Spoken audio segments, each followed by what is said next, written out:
Good afternoon. This is Akashvani. I'm Anuja Kumar with the Midday News.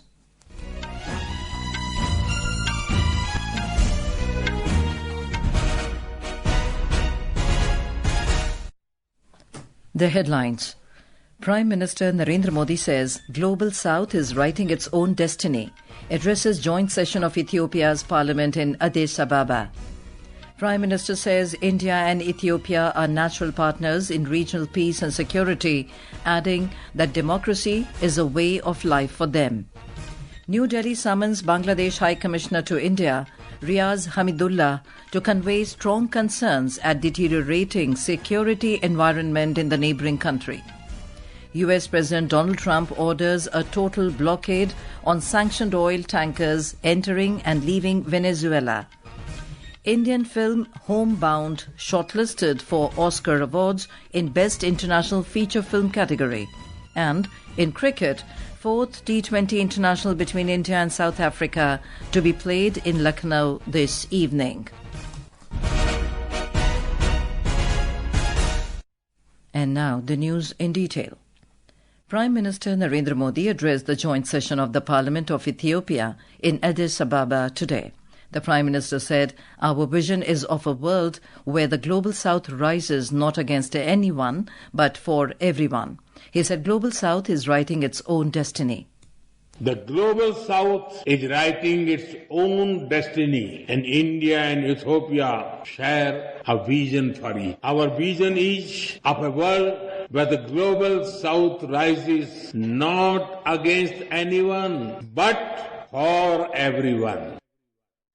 Mr. Modi said India and Ethiopia are natural partners in regional peace and security, adding that democracy is a way of life for them.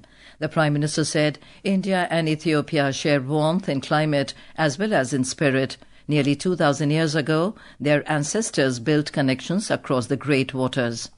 Nearly 2,000 years ago, our ancestors built connections across great waters. Across the Indian Ocean, merchants sailed with spices, cotton, coffee, and gold. But they traded more than goods. They exchanged ideas, stories, and way of life. Ports like Addis and Dholera were not just trade and trade centers. They were bridges between civilizations.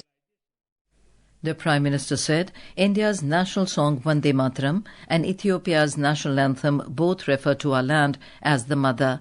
They inspire us to take pride in the heritage, culture, beauty and protect the motherland.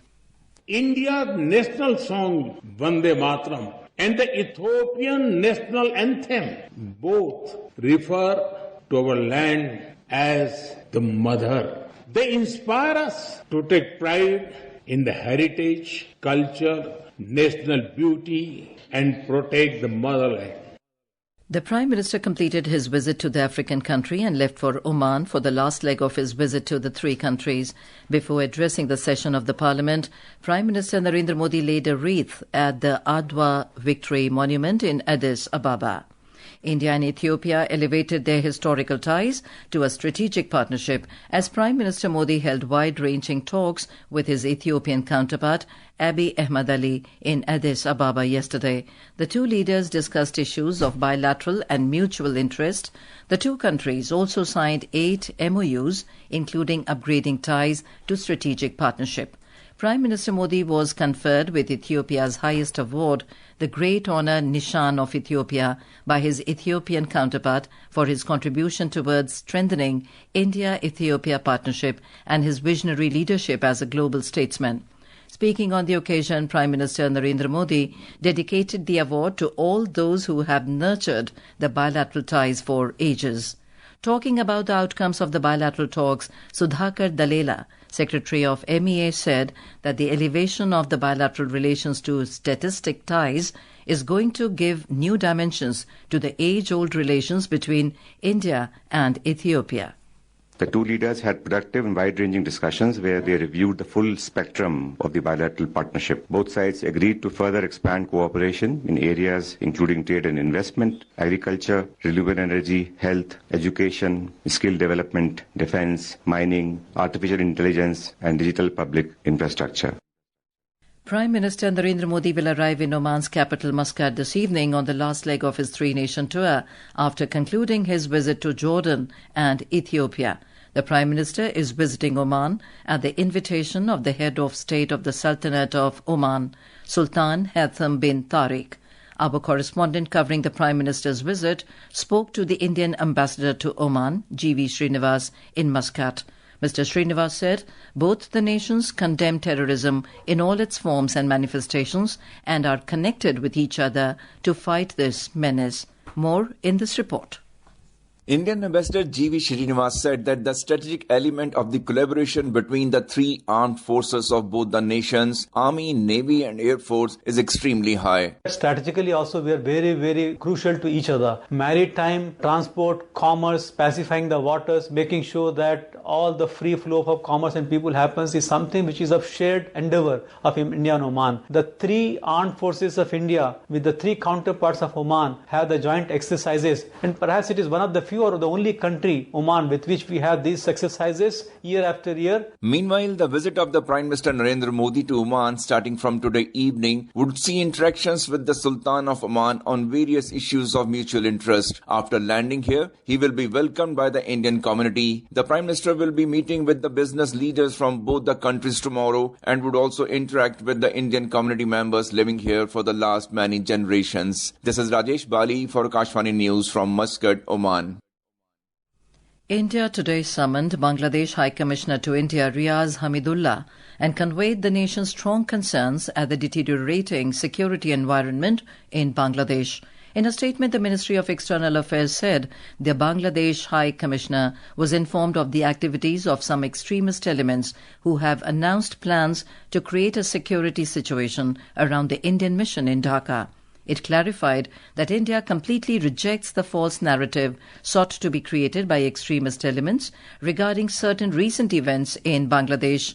The ministry has termed the situation as unfortunate, adding that the interim government has neither conducted a thorough investigation nor shared meaningful evidence with India regarding the incidents. President Draupadi Murmu arrived at Vellore in Tamil Nadu today to offer prayers at Sri Puram Golden Temple. She was rendered a warm welcome by Governor R.N. Ravi, Minister of State for I&B, Dr. L. Murugan, and state ministers. The President was given a Purna Kumbh welcome. She inaugurated a meditation hall in the premises and also planted a tree. The President's visit is part of her week-long tour of southern states, including Karnataka and Telangana. This is Akashvani giving you the news. For quick news updates round the clock, follow us on our X handle at AIR News Alerts. And for details of these stories and more, log on to our website www.newsoneir.gov.in and download the News on EIR app. The Lok Sabha has taken up the Sustainable Harnessing and Advancement of Nuclear Energy for Transforming India Bill 2025 for consideration and passing. The bill is aimed at the development of nuclear energy and ionizing radiation for nuclear power generation for the welfare of the countrymen. It also seeks to provide a robust regulatory framework for its safe and secure utilization. The bill seeks to constitute the Atomic Energy Regulatory Board and the establishment of the Atomic Energy Redressal Advisory Council. Moving the bill, Minister of State for Atomic Energy Dr. Jitendra Singh said, "Entire world is moving towards clean energy and the government has set a target of achieving 100 gigawatts of nuclear energy capacity by 2047. Participating in the discussion, Manish Tiwari of Congress opposed the bill and raised concerns over several new clauses in the bill and demanded that it should be sent to the Joint Parliamentary Committee. The Viksit Bharat Guarantee for Rozgar and Ajivika Mission Grameen Bill 2025, introduced in the Lok Sabha yesterday, is expected to significantly benefit the agriculture sector. The bill proposes a statutory guarantee of 125 days of wage employment for rural families while protecting farm operations during peak seasons. A report.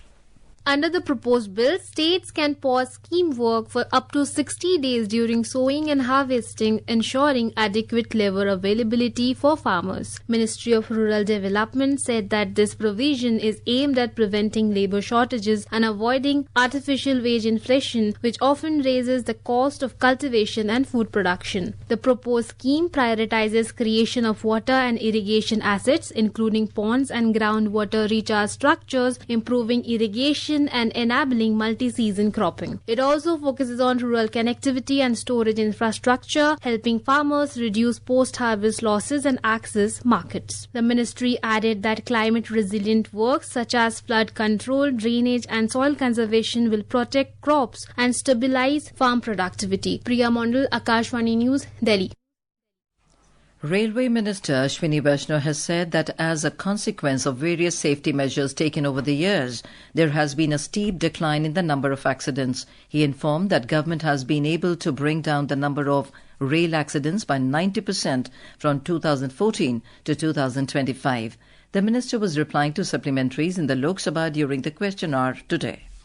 40,000 technicians and operators have been trained because this is a very complex and a totally new system, and wherever Kavach has complete installation has been completed, the loco pilots are so happy. In one case, the loco pilots told me that ये कवच train का कवच तो है ही साथ उसके परिवार का कवच है. Union Minister of Communications Jyotiraditya Scindia today said India has the highest number of telecom subscribers with a 97% decline in rates of calls in the country.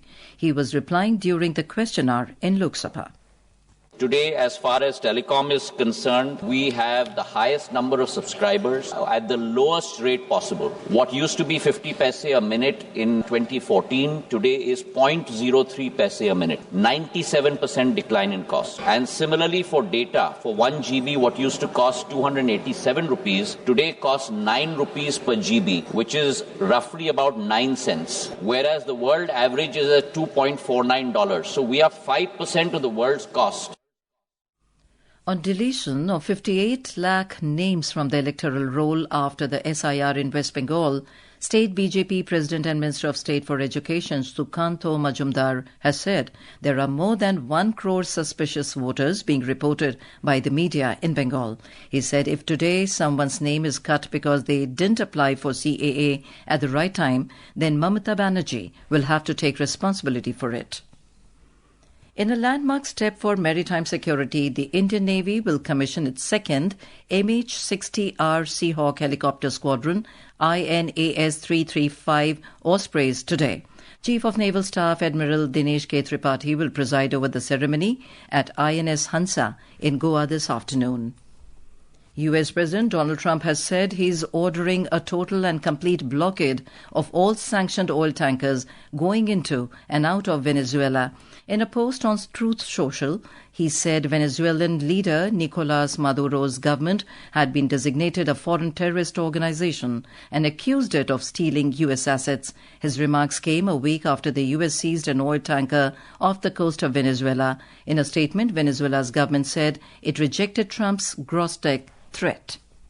The Indian movie Homebound, directed by Neeraj Ghewan, has been shortlisted for the 98th Academy Awards in the Best International Feature Film category. Homebound is among 15 films that have become eligible for final nominations in the International Feature Film category at the Oscars 2026. The 98th Academy Awards will be held at 15th of March next year. And in cricket, the 4th T20 International between India and South Africa will be played at Lucknow this evening. The match will begin at 7 p.m. And now, before we end the bulletin, the headlines once again. Prime Minister Narendra Modi says Global South is writing its own destiny. Addresses Joint Session of Ethiopia's Parliament in Addis Ababa. Prime Minister says India and Ethiopia are natural partners in regional peace and security, adding that democracy is a way of life for them. New Delhi summons Bangladesh High Commissioner to India Riaz Hamidullah to convey strong concerns at deteriorating security environment in the neighbouring country. US President Donald Trump orders a total blockade on sanctioned oil tankers entering and leaving Venezuela. And in cricket, 4th T20 International between India and South Africa to be played in Lucknow this evening. And with that, we end the midday news.